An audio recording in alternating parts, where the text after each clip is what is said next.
Another thing we were kind of thinking about before coming here was more or less what your thoughts are on this close community. Like, you studied the San Franciscans and the Carmelites, right? Like how the discussion of gender, yeah, you know, more or less, and notions of shame and how shame can be gendered. Also, poverty is gendered. Yeah, exactly. Yeah. So, Franciscans are no closed community, but so I'm working with nuns only, yeah, because I'm interested in a feminist perspective, and I think to work with nuns is a weird, maybe a kind of weird take on feminism, or a weird method of feminism. Yeah, yeah. Again, it works. It functions like a mirror to me. Yeah, to the wider public. So the history of sisterhood in Italy as something more intellectual. Yeah. Raising the question of sisterhood as such. Yeah, but for example, you use more masculine figures, well, at least in this exhibition. Yeah. There's more masculine figures than feminine figures, except on a picture of two girls behind the apples. I think it's the only one. I'm the only one with the other one with the birds. I think there's just two female figures. And a female leg. Okay, okay, that's true. So, yeah. Yeah. No, the main act is Saint Francis, and he's a man. That's true.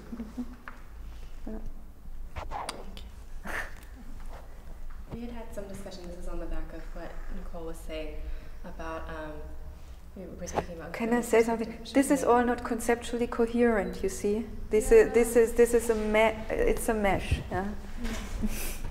And there are totally different aspects that are relevant in St. Francis, for example, and shame. For example, the whole issue of undressing in the Franciscan narrative. Yeah, that's very interesting. But so this is there's another iconography that I couldn't find in a female figure. Yeah, so it's. I'm not aiming for coherency there. It's I aim to spread them. No, I work with a mesh of references, I guess. Yeah.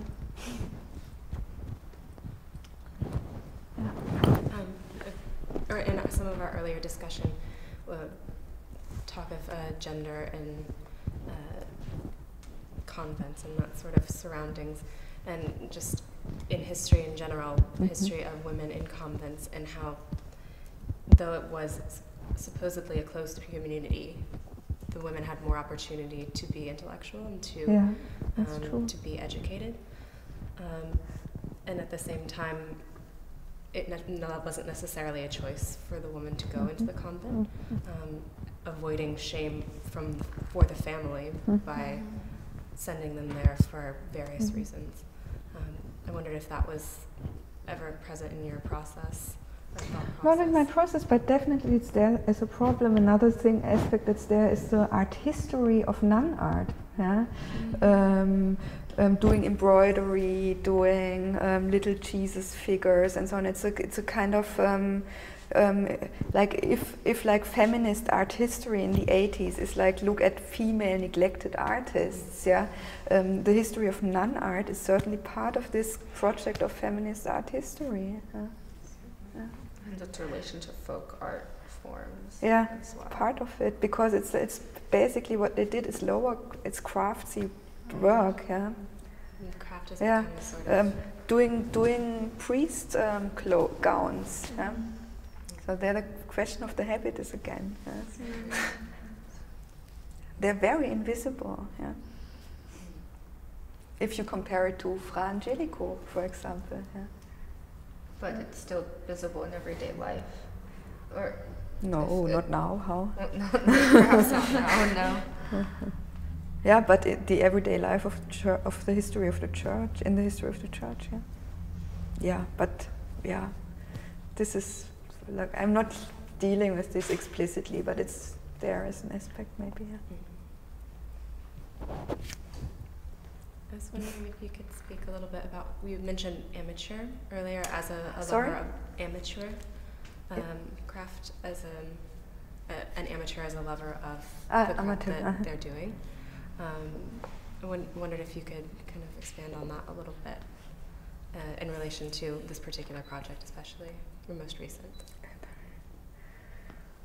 Mm-hmm. I mean, I can say from my work, for example, that I love doing woodcuts. Yeah, like it's a hobby. Yeah? It's like gardening. It's a physical labor. Yeah, that I like.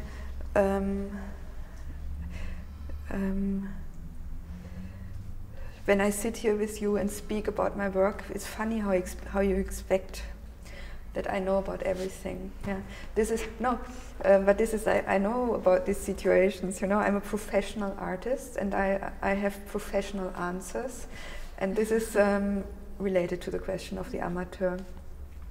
And the question of the amateur is related to questions of not knowing, I think, to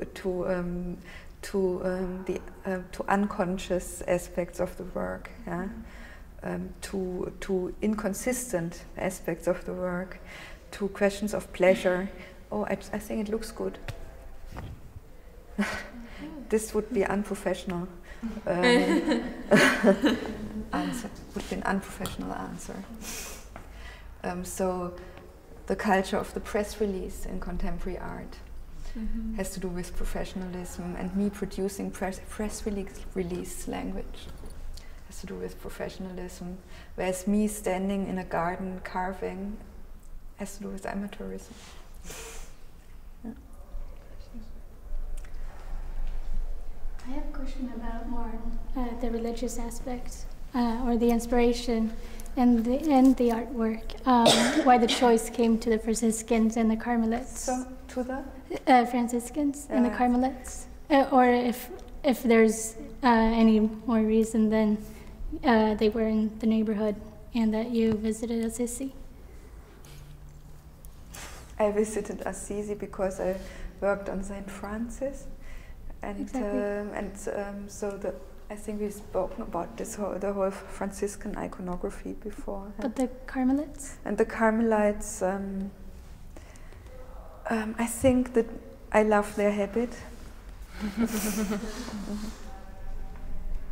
Yeah.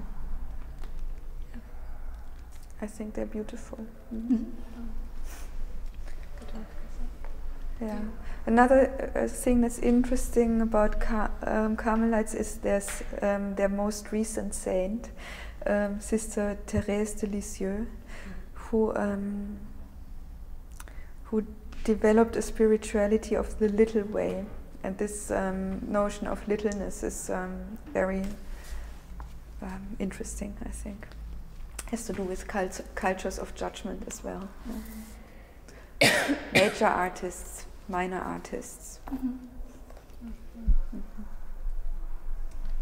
You spoke about feminist concerns in your art, and that's something I'm pretty fascinated by, just in general. But now, not like as it was in the 80s, I think some female artists are a little more reluctant to speak about more active concerns regarding how their art might be more political in terms of supporting that movement. That it's a fight still that has not been won. Not at all. There's an exhibition opening at Hollybush Gardens, my gallery in London, next week, titled "When is a Human Being a Woman?" and will be about the concern of feminism in the commercial art world, because like if you look at lists of galleries, lists of galleries, often they're like only male artists, 2 women artists. So in the art market, I think it's even worse than in curated shows, actually. I think so as well, and they're not often as critically even reviewed. Yes, and I think there's actually, there's been an 80s revival in terms of all aspects of culture, and I think there's an 80s revival starting in terms of essentialist politics, and I think it's a great 80s revival. Yeah.